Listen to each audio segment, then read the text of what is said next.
going on, everybody? I hope you are having a great day. Today is going to be a bit different of a video from usual because honestly I just felt like I had to make this video. So about a month ago I read this book called Atomic Habits by James Clear, and I'm not exaggerating to you, it's changing my life.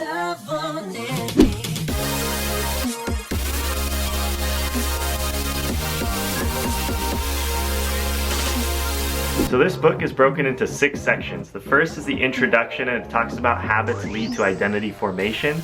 Then there are the 4 laws of habit formation. And then the 6th part is about how you can go from being good at something to being absolutely amazing and taking it to that next level. So the first part talks about habits being integral in identity formation. Too often in society we focus on goals. I want to read 20 books this year. I want to run a 5-minute mile. Those goals may work in some instances, but if we don't reach those goals, we risk feeling like a failure even if we were doing good things. So instead, James Clear says that we should focus on identity formation. So instead of saying, I want to read 20 books this year, say, I'm a reader. And then every day that you read, you're reinforcing that identity of being a reader. And then chances are, by the end of the year, you'll look back and you'll be like, oh my gosh, I read 20 books. Or you can even set like a vague goal in your mind of like, I want to read about 15 to 20 books this year. But as long as you focus on the identity of being a reader, you will see those results unfold. And you don't risk feeling like a failure, being like, oh, I only read 17 books this year instead of 20, I'm such a failure. Then you can be like, no, I'm a reader, and this is what I had time for. I read 17 books, that's still a huge amount, you know? My dad just came back from getting coffee. I gotta pause for a second. Okay, let's jump into the laws. So the first law of habit formation is make it obvious.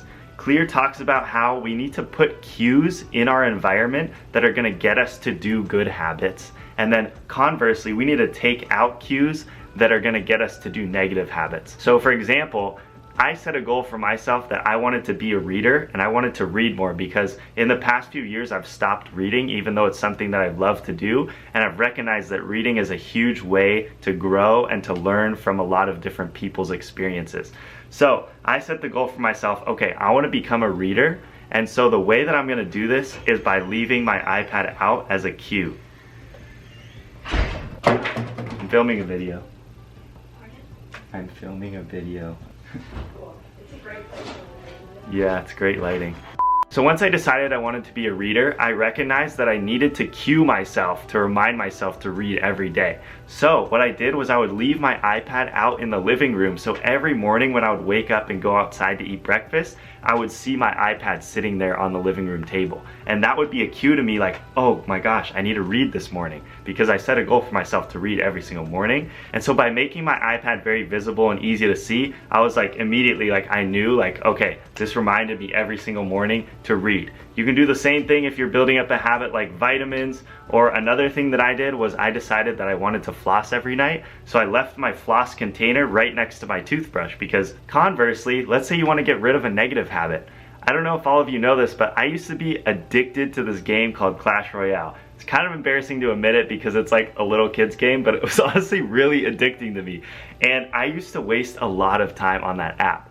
And so based on this book, it says if you don't want to do a negative habit that's taking away from your productivity or whatever, you identify that it's a habit you don't want in your life anymore, he says make it invisible, right? If you want to do a good habit, you make it obvious. You put cues all around you in your environment to remind you to do that habit. If you want to stop doing a negative habit, you make it invisible. So what I did was I deleted Clash Royale from my phone, from my iPad, everything. I was like, I'm not allowed to do this anymore. Like, it's just gone. Sooner or later, obviously the first few days I missed it because I loved the game, but then after that, I was like, I don't even remember playing it anymore. I don't even notice it. I don't even think about it. At this point, I haven't played it for a very long time and I don't even think about it anymore. I've done the same thing with YouTube. I actually used to have YouTube on my phone and my iPad, and I noticed that I was wasting a lot of time watching YouTube videos that weren't really giving me any value in my life. Hopefully a video like this is giving you value, but I was watching a lot of pointless videos that were just like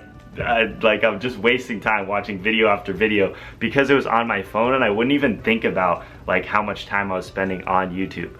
Now, when I do watch YouTube videos, I'm very purposeful with it, and I only watch them on my computer, because when I'm sitting at my computer physically and I'm watching a YouTube video, I'm aware that I'm watching a YouTube video. If I was lying on my bed or on the couch watching them on my phone, I'm not as aware that I'm doing it. So I still watch YouTube videos. Obviously, I make YouTube videos, so I like to see what other YouTubers are doing and what they're making. And I honestly enjoy watching YouTube videos so much. Like, that's the reason I started my channel. I'm not saying that you have to take out things that you love from your life, but I just noticed that I was wasting an excessive amount of time in that arena, so I decided to cut back and make myself conscious of it. The second law of habit building is to make it attractive. If there's a habit that you want to build, but you don't necessarily have any immediate benefit that you get from it, pair it with something that you like. For example, when I work out, I listen to music while working out. Listening to music is something that I love, and so by pairing that with working out, I get the same release of dopamine in my brain from listening to music every time that I work out. So when I work out, I now associate working out with listening to music, and I get that same excitement from the music combined with my working out. That leads me to now look forward to working out, and it all started because I paired it with music. Another example he gives in the book is if you want to watch ESPN but you need to make some phone calls, say to yourself, all right, I'm gonna make 3 sales phone calls and then I get to watch ESPN for 10 minutes. Something like that, just to give yourself an immediate reward, because we as human beings love instant gratification. We love that immediate satisfaction. It's what we were evolutionarily programmed to want. So give yourself that after you do a tough task or something that's gonna work towards a long-term goal. Conversely, for bad habits, do the opposite. Make a bad habit painful. Make it have a punishment. For example, a great way to do this is to put money on the line. And this is kind of a scary one for most people, because when money gets on the line, it gets serious. So one example he gives in the book is, and this is something that James Clear actually did himself. He was like, I promised my personal trainer that if I didn't show up to the gym at least 3 times a week, I owed him $100. And then he was like, do you think I missed a day at the gym?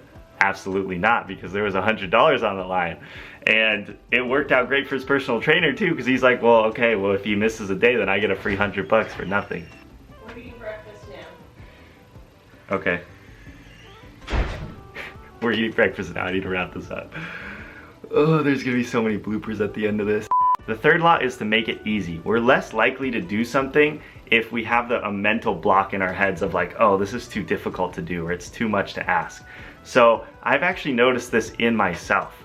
I first decided I wanted to start reading a few months ago, but I told myself every time I sat down to read, I'd have to read for at least like 30 minutes.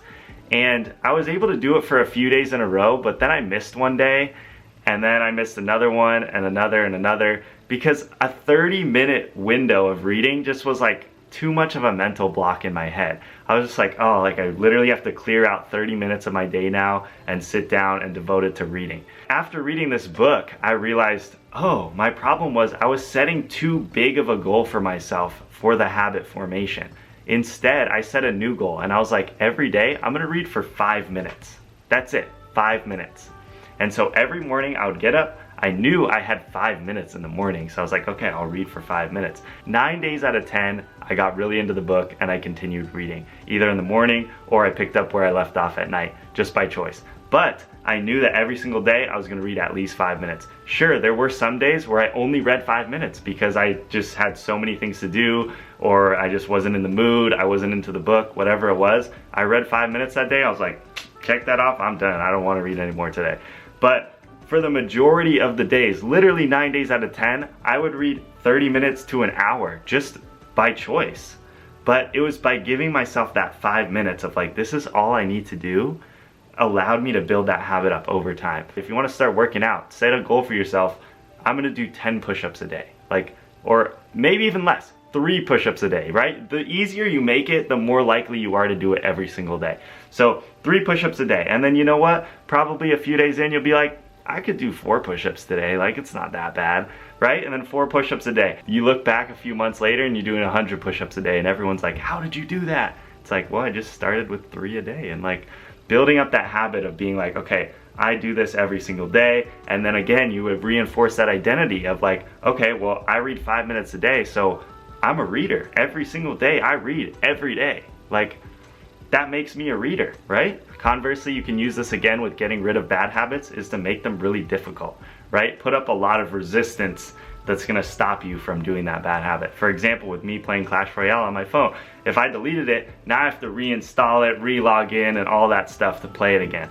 Another thing you can use if you want to quit like video games, or not even quit, just reduce the amount of hours you play. For example, if you have a PS4, every time you're done using it, you unplug it and put it away in the cabinet. So then every time you want to play it, you now have to take it out, plug it in, set it up to play. And you can still play it, like sometimes you'll play it, but then again, you'll be more aware of what you're doing. I'm not saying to cut out everything fun in life. That's not the point of this book at all, and that's not what I'm saying, what I'm recommending to do. Again, these are just my recommendations. These aren't like, I don't want this to come off as like me saying like, you should do this, you should do that, you shouldn't do this.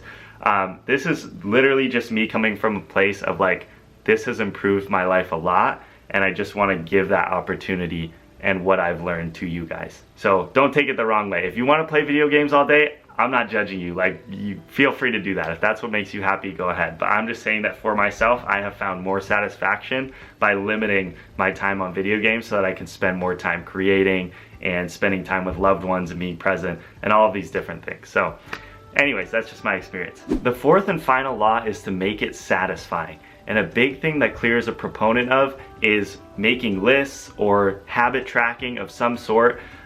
For example, when I read, every day that I read 5 minutes, my iPad automatically logs it and says that I've reached my reading goal. And then it calculates every single day that I've read 5 minutes that day and tells me how many days I'm at in total. So I think I'm at like 35 or 40 days now. And the beauty of that is that you don't want to break the chain, right? That's what Clear says. He's like, we don't want to break the chain once we've started something good. Like, for example, now that I have like 40 days of reading in a row under my belt, I don't want to miss another day because I know that I don't want to, like, you know, break the chain of like having done it for 40 days. Now, he does say that we want to be careful. If we do mess up one day, that's okay. We need to forgive ourselves and keep going, because another big common mistake that a lot of people make, and I've been susceptible to this myself, is that once we miss one day, we're like, whatever, I messed up, like it's over, you know, it's over for me, I'm done. That's what happened the first time I started trying to read every day, right? I messed up one day and I was like, it's over, I can't do it anymore. He says, no, mistakes happen, trip-ups are bound to happen at some point when you're building a habit. You're gonna miss a day sometime for some reason. It could be something under your control or something not under your control, but it's gonna happen. What he says, he misses a day, he says never twice in a row. Never 2 days in a row. So if he misses the gym one day, he's like, that's it. That's the only day I'm gonna miss this week. I'm not gonna miss now a second day because I missed yesterday. I'm like, well, I might as well just give up on my fitness goals altogether. No, he's like, only one time. If I slip up on a habit, I only miss it that one day, then I get back on track. Right? The final portion of the book is how to go from being just good to really great. And the key piece here is reflection. Clear says, like, yes, habit building is great. You know, you get in a routine, you don't have to think about it. But he says the one caveat to not having to think about it is that then you're just on autopilot, right? You're just doing the same thing over and over and over. He says he reflects biannually, so every 6 months he'll pause, reflect, be like, what in my habits are working? What isn't? How can I switch them to be more efficient? To make my life better, to add more meaning, whatever it is that your goal is with your habits.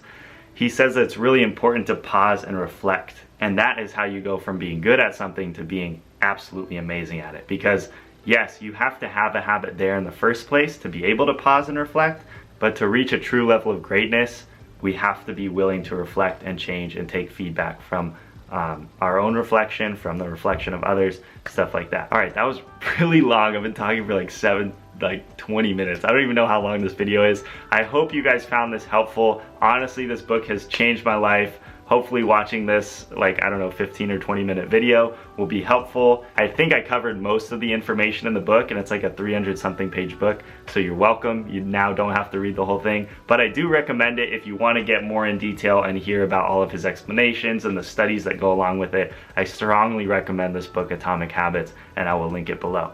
Smash the thumbs up button if you enjoyed it. Don't forget to subscribe if you're new, because I post new videos every single week, and I will see you in the next one. Peace.